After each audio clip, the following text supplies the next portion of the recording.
C'est l'histoire du plus grand scandale littéraire du XXe siècle. Émile Ajar et Romain Gary ne faisaient qu'un. Émile Ajar, prix Goncourt 1975, c'était en fait Romain Gary. Deux noms, mais un seul homme. Pouvez-vous répondre à la question suivante? Qui était Romain Gary?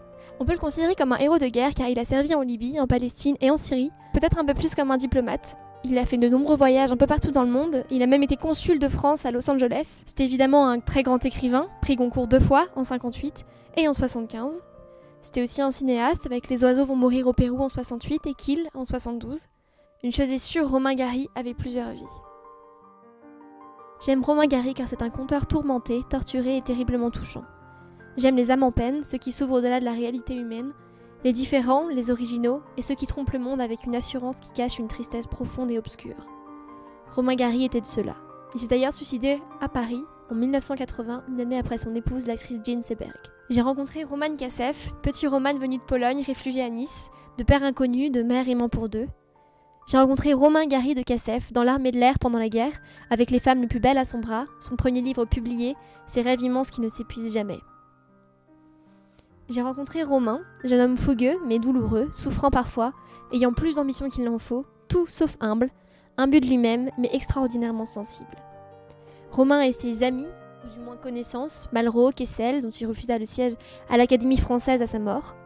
Romain, soldat de Gaulle, aviateur dans les forces françaises libres. Romain Gary, le diplomate respecté, l'écrivain controversé. Romain Gary, 2 fois prix Goncourt, obsédé par la recherche lancinante du dépassement de soi-même, obsédé par la vieillesse, par l'impuissance. Romain, l'homme de grandes passions, de vastes ambitions. Romain sous ses lumières antagonistes, sa face officielle et sa face asociale, sa face dominatrice et sa face inquiète, son profil de tyran et son profil de loup, tour à tour maître et victime, maître de son destin, victime de ses peurs. Romain, l'écorché vif qui a mal à lui-même et aux autres, qui souffre dans sa propre peau, mais aussi dans celle des autres. J'ai lu beaucoup de Romain Gary et il me tarde de découvrir les autres. Je vous invite à vous rendre sur mon blog ou sur Instagram, vous y découvrirez toutes mes chroniques. La promesse de l'aube, bien sûr, l'incontournable La vie devant soi, le très passionnel Lady L, ou encore Claire de Femme et sa douce mélancolie. Mais assez parlé de littérature. Ce soir, je vous emmène au théâtre. Je vais voir une adaptation du roman de Gary, L'angoisse du roi Salomon, au théâtre du Lucernaire dans le 6e arrondissement de Paris, avec une mise en scène de Corinne Juresco et Bruno Abraham Kremer. L'angoisse du roi Salomon, c'est le dernier roman publié de Romain Gary en 79, un an avant son suicide, sous le pseudonyme d'Émile Ajar. Bruno Abraham Kremer a été excellent dans son long monologue, adoptant le ton et les attitudes selon les personnages qu'il jouait. C'était très émouvant et en même temps assez drôle, ironique à la Romain Gary, vous savez, ce petit quelque chose qui fait l'homme et l'écrivain.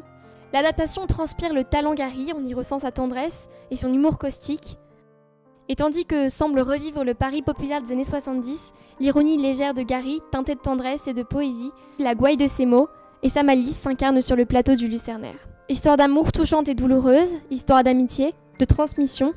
L'angoisse du roi Salomon mêle les rires et les larmes pour parler de vieillesse, d'abandon, de peur de mourir, de la pitié et du pardon qui sauve le monde. C'était une pièce très émouvante et très belle que je vous recommande 1000 fois et j'espère de tout cœur que vous apprécierez ce moment autant que moi.